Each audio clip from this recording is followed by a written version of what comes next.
Hello, everyone. This is Kelly Beard of KarmicTools.com, and this is your weekly forecast for the week of October 23rd through the 29th of 2022.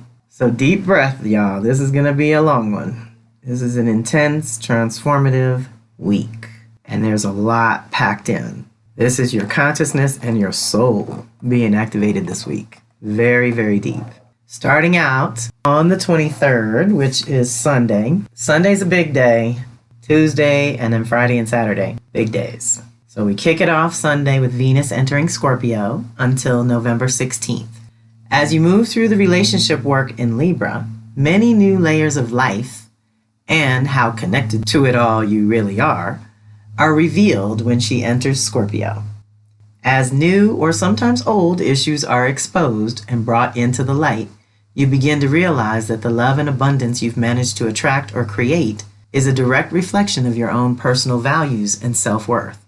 As Venus moves into Scorpio, it activates soul-level work and illuminates how invisible energy is affecting your life and relationships.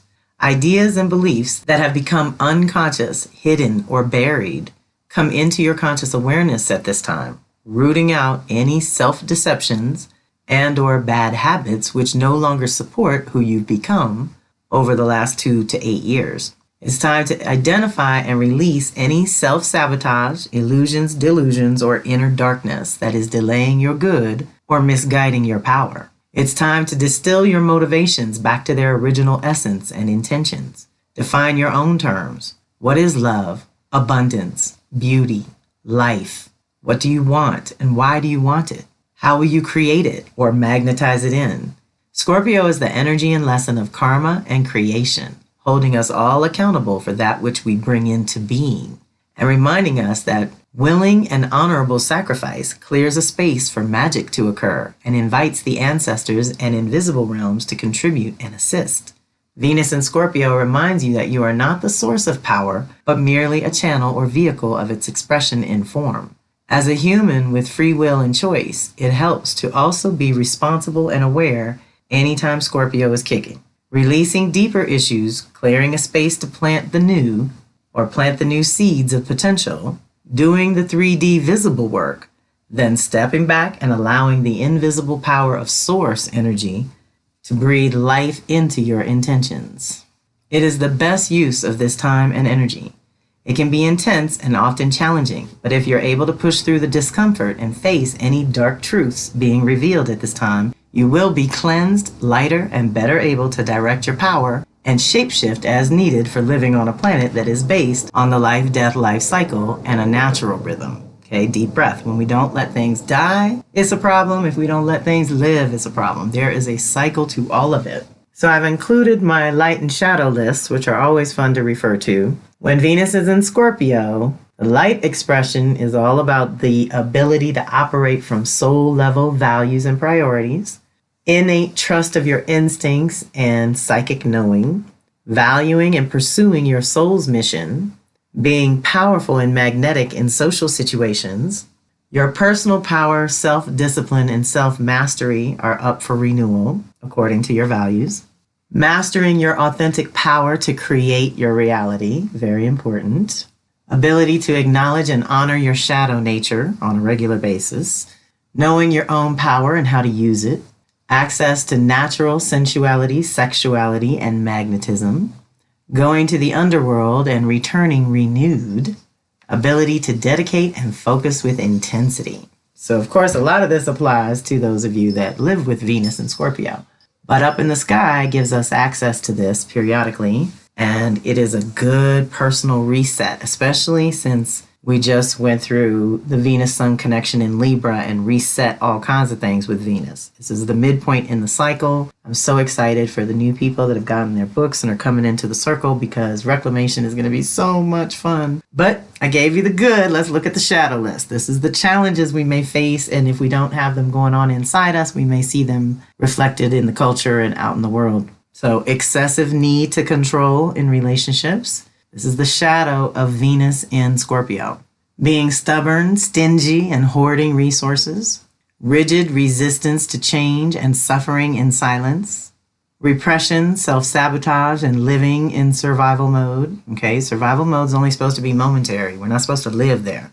Stagnation, toxicity, and disregard for the life-death life cycle, like I was talking about earlier. When we dishonor that rhythm, we clog the pipes and things don't work right. Operating covertly, misusing your personal power to manipulate others with emotional blackmail. Deep breath.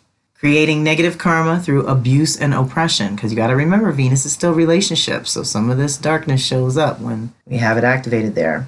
Victim consciousness and feeling powerless. Excessive need for retribution and toxic forms of justice. See a lot of that in the social collective. Poverty consciousness and feeling worthless. But you should know that the light list is the counterbalance to that. That's the antidote. So if you are seeing any of the shadow list, then go to your light list and figure out what you can activate there. Same day Sunday, told you it's a big day. Juno goes direct in Pisces until January 13th of 2023 when it'll move into Aries. So Juno, the divine consort, rules your most important relationships and partnerships, as well as what you are deeply committed to. And retrograde, we've been redreaming how to partner and collaborate in new and different ways, personally and professionally. She will spend an extended period in Pisces, April 20th of 2022, all the way through to January 13th, okay? That's about 9 months to incubate a new vision of how we can partner with nature in new ways and relate with each other on deeper, more intimate levels after being put through so much social and collective trauma over the last 2 years or so. This is an opportunity to heal within and with others. It is a chance to process and integrate on a whole new level. This supports deep emotional processing so that we can interact with others in healthier ways too. Pisces activates a certain idealism, hopes, and dreams, in this case around our relationships, partnerships, and collaborations. So we will also have to recalibrate the boundaries along the way so that going forward we can be more effective. The shadow that we have to deal with comes in the form of disillusionment, withdrawal, escapism into fantasy, self-deception, martyrdom, and victimization, which is what happens when these Piscean idealistic expectations are not met in our partnerships, okay? So we don't want to invest in potential. We want to actually invest in a reality that we can build on. And your frame of reference, last time Juno was in Pisces was 2018, and the next time will be 2027. But it was a rare occasion to catch it in retrograde, where it extended to 9 months there, you know? Deep breath. So we're redreaming our commitments. You better believe that when she hits Aries, it comes time for you to make some choices and decisions about what's best for you. Tuesday, huge day, Scorpio, new moon, solar eclipse, number 4 of 7. This is bigger than the usual Scorpio new moon. Since it is a solar eclipse, it is tied to the larger 9 and 18-year lunar cycle. Right now, we will go through them during 21 to 23. The last time was 2012 to 2014, and before that was 2002 to 2005. So those are the years to meditate on when it comes to what you want to initiate with this lunar cycle, because it will be with you for longer than the usual 6 months to a year. We are completing old ways of channeling our power and using our resources for the things we value, and initiating completely new ways of channeling our power. This is a conception point of great magnitude. It is really powerful for seeding your deepest soul-level desires. This is an opportunity to return to the infinite void, the conception point. All seeds germinate in the darkness, and set some completely new intentions. There is also additional energy available at this time from your invisible team of support, from your own angels, ancestors, and animal spirit guides who walk with you now and always.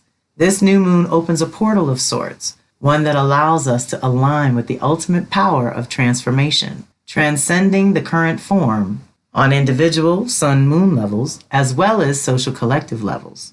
And because the form is being seeded at this time, you may not exactly know what the logistics, the 3D logistics are, but you can connect with the essence of what you want to create, the essence of what you want to feel, the essence of what you want your earthly experience to be. Connect to that essence. Connect to the level of authentic power that your individual system can handle at this time. Connect to that which you want to bring to life, that which you want to bring from invisible form, which is Scorpio's realm, into visible form, which is Taurus's realm, the opposite. in a way that serves you and benefits others while harming none.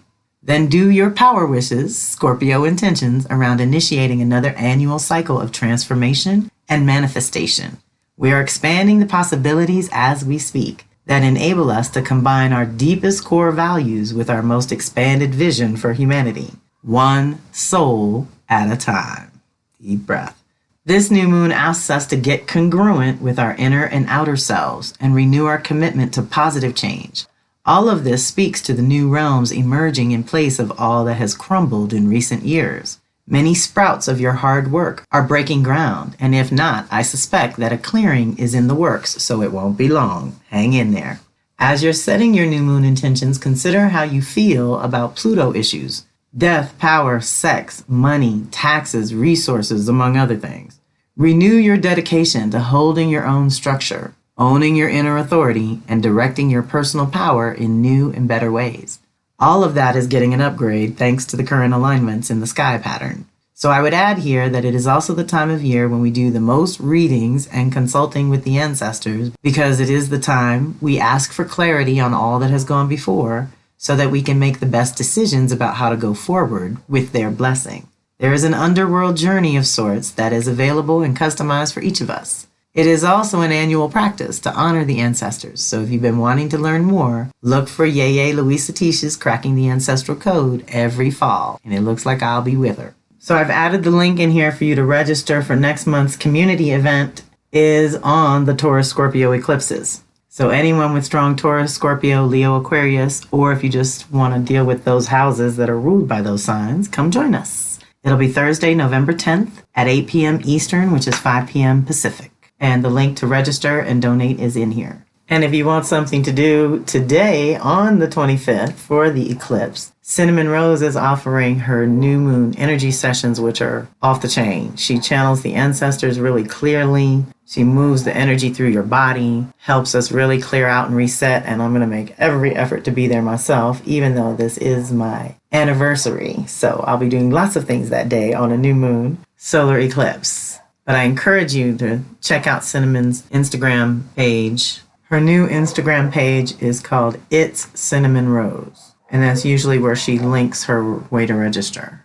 So that was Tuesday. Now Wednesday, the 26th, Mercury trines Mars. This is a good one. This is a great alignment of your thoughts and actions.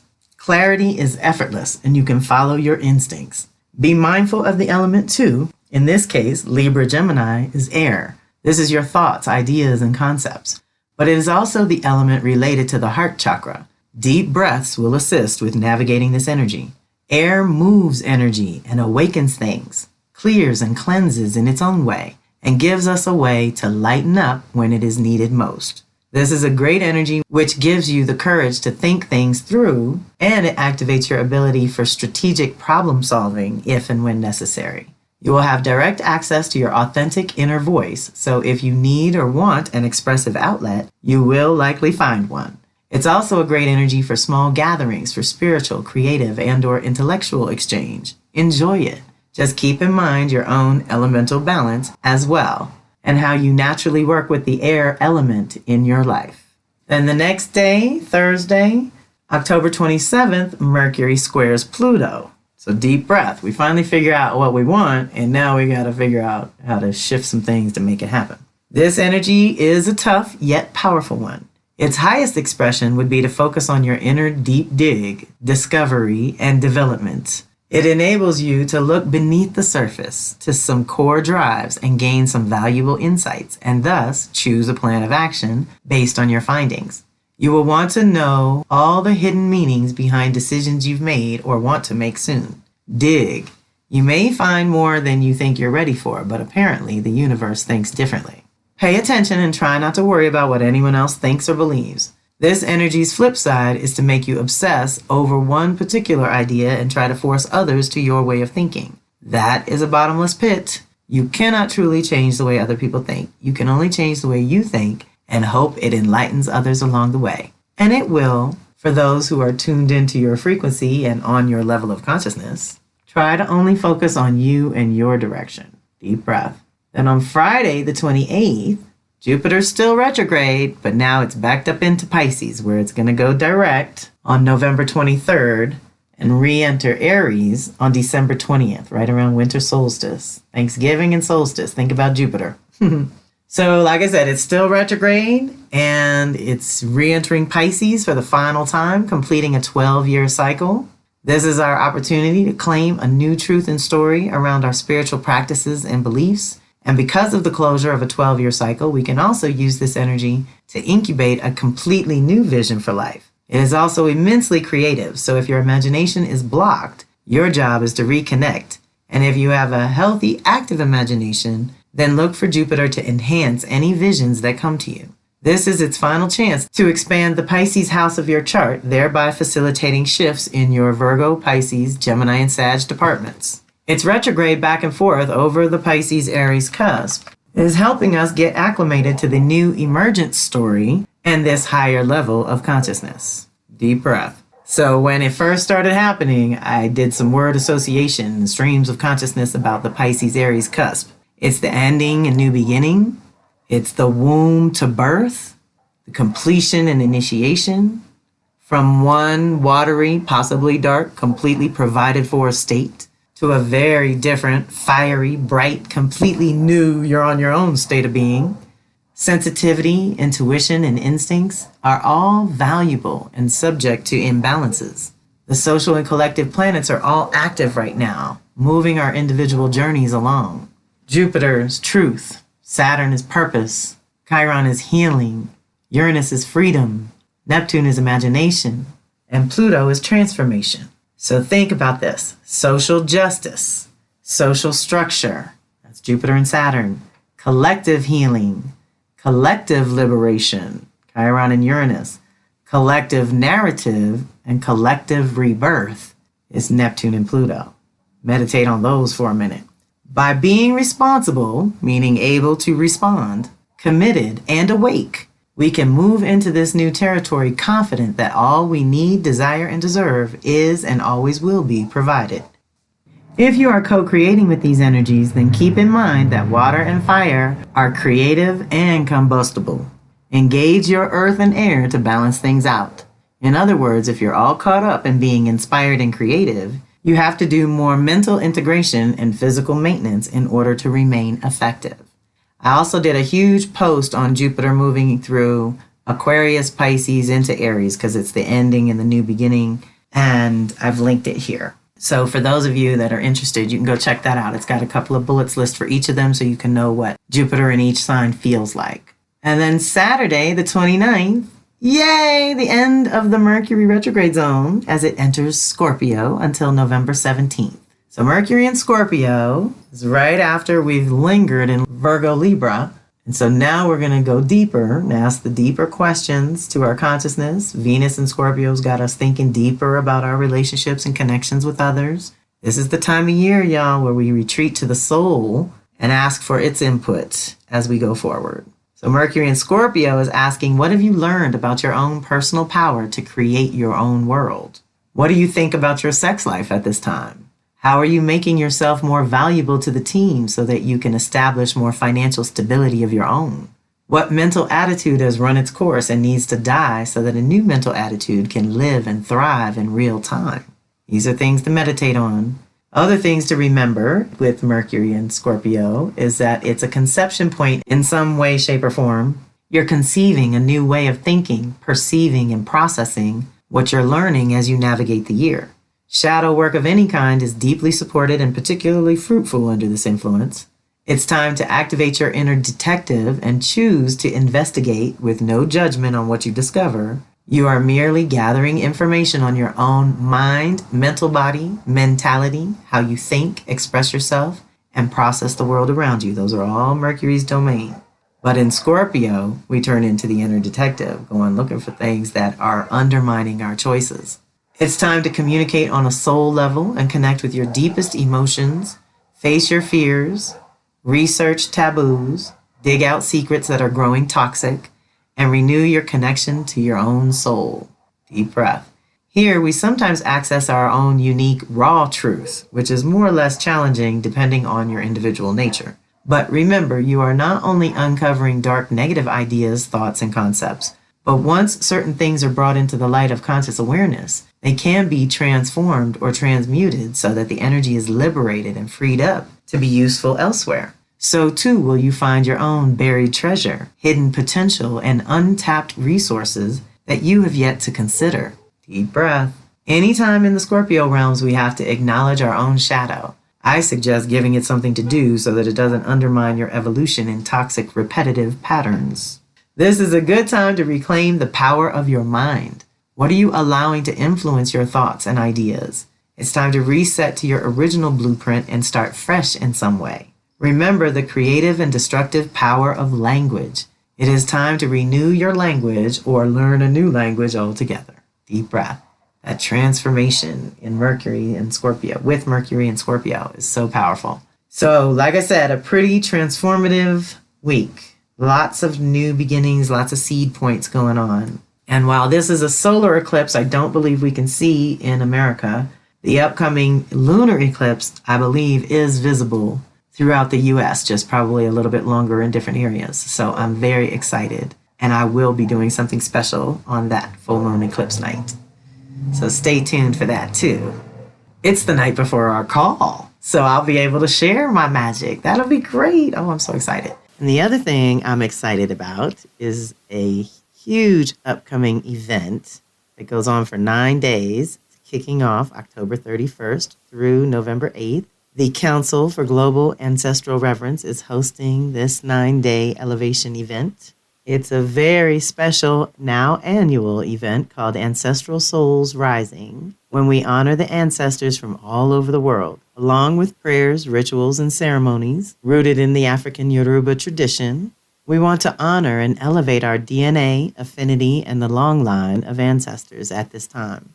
Priests and priestesses from around the world are going to share their altars and practices with us, and it's always deep, rich, fortifying, and transformative.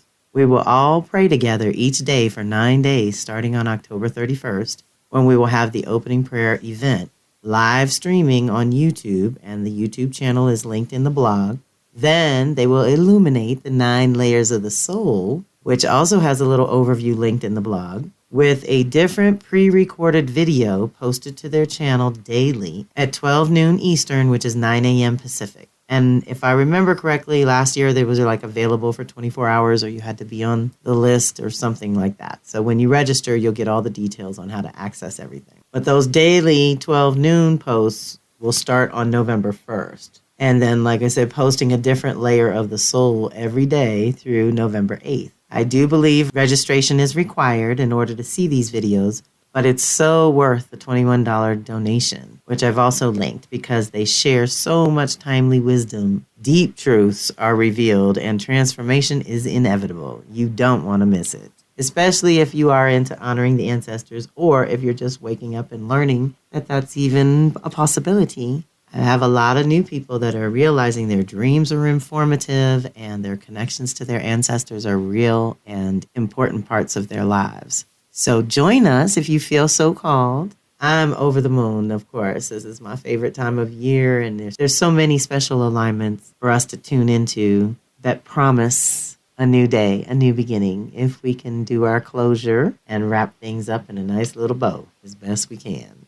So that's it. Reach out if you need to. I hope you have a fantastic week. This is Kelly Beard of Karmic Tools signing off.